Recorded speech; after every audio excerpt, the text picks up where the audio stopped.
Ships are prone to many incidents like fire, oil spills, flooding, and in extreme cases, even sinking. But there are many safety systems in place which are designed to detect and even prevent these incidents from ever happening. And one of the responsibilities of the crew is to regularly test these systems and ensure that they are fully functional.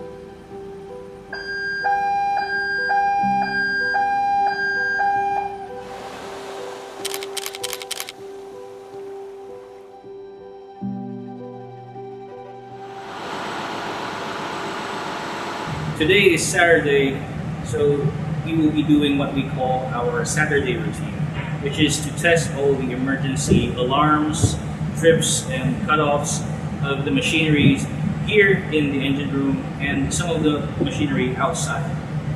We do this on a weekly basis to make sure that all the alarms and trips for critical machinery and emergency equipment are functional.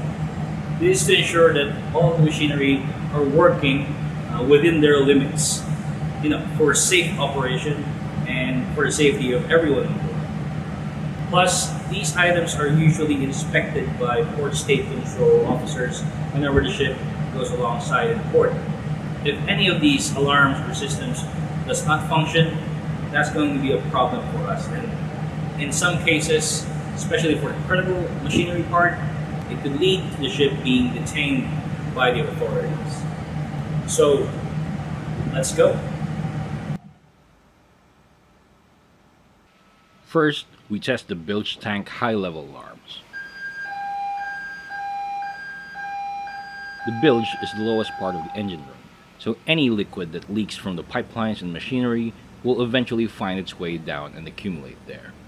These liquids will then flow into the open bilge tanks, placed in strategic locations, typically one each at the forward port and starboard side, and one at the aft.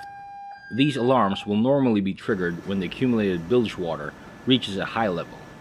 It is very important to ensure that these alarms are kept functional in order to immediately notify the engineers in case there are massive leaks and prevent flooding in the engine room.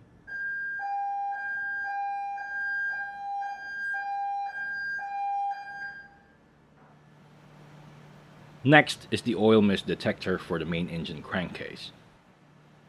Oil mist occurs due to friction in areas where there is a failure of lubrication.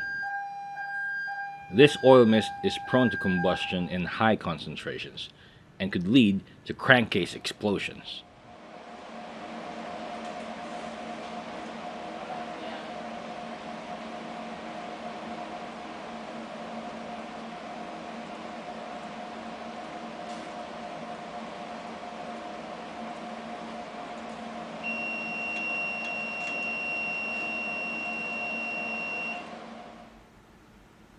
This is the fuel oil leak alarm for the main engine.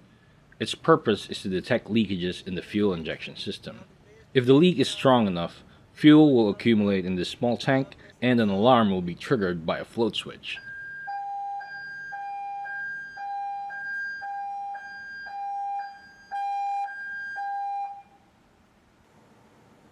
Next is the oily water separator. I already have a detailed explanation about its function in a previous video. Here you can see us testing the oil detection unit. If the oil content detected is over 15 ppm, an alarm will be triggered.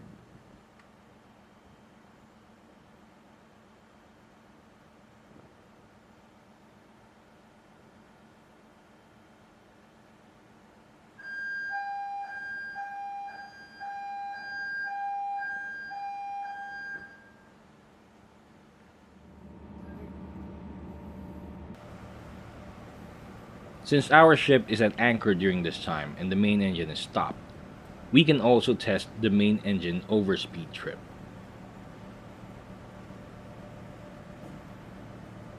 This is done by simulation only, using the main engine control panel.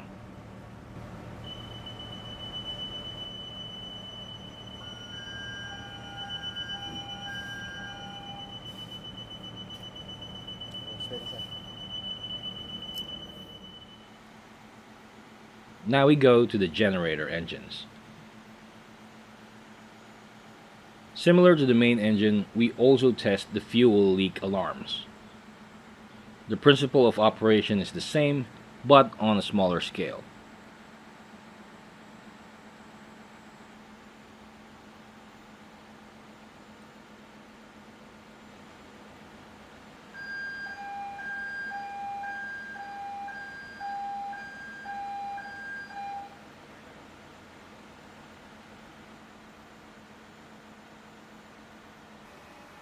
Next is the boiler trip alarms. Since there is fire inside the boiler furnace while it is in operation, it is imperative that in case of any abnormalities, the combustion should immediately stop. The most critical would be a low water level, so in case this happens, a trip alarm will be triggered, which will stop the fuel pump and effectively cut off the fuel supply to the burner.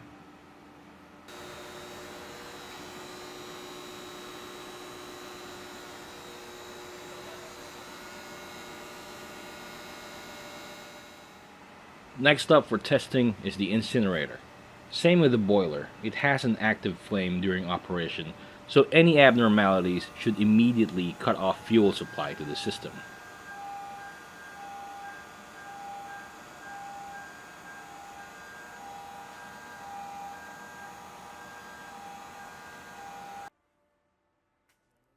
Now we're doing a running test of the emergency generator.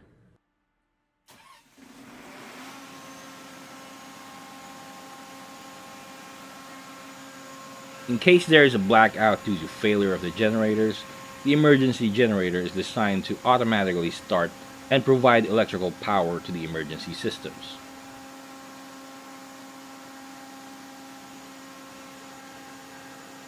It is driven by a small engine, so it's not capable of powering all of the ship's systems.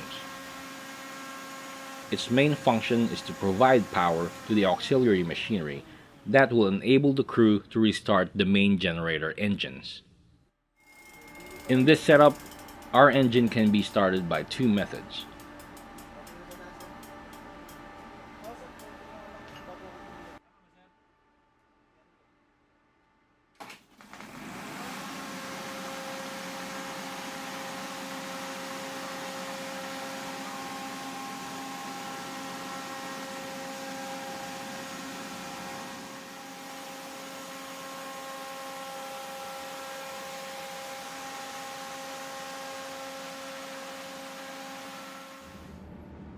We now go outside to the lifeboat to test the engine.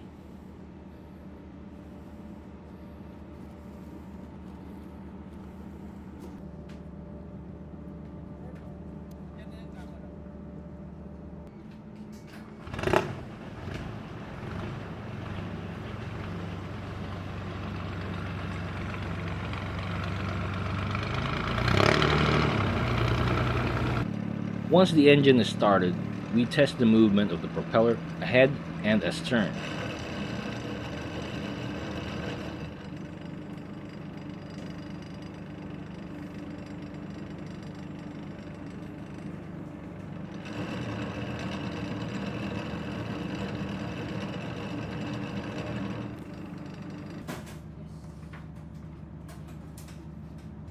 While inside, the lights are also switched on to check for any busted light bulbs.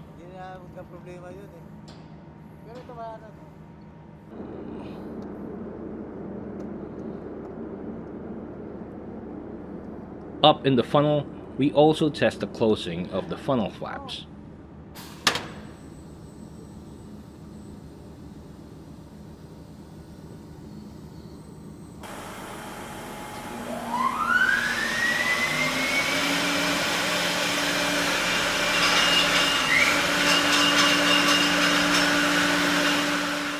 Last but not least is the emergency fire pump. This pump is designed to be used in case of fire in the engine room. The emergency fire pump can be powered by the emergency generator, so it can still be used even if the ship is running on emergency power only.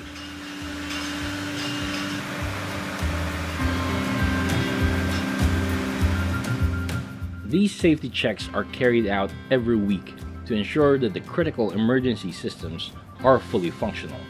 There are a few other items which I wasn't able to include, like the rescue boat engine and the fire detection systems, but I'll feature that in a separate video. I hope you enjoyed this episode. Thank you for watching, and stay tuned for the next one.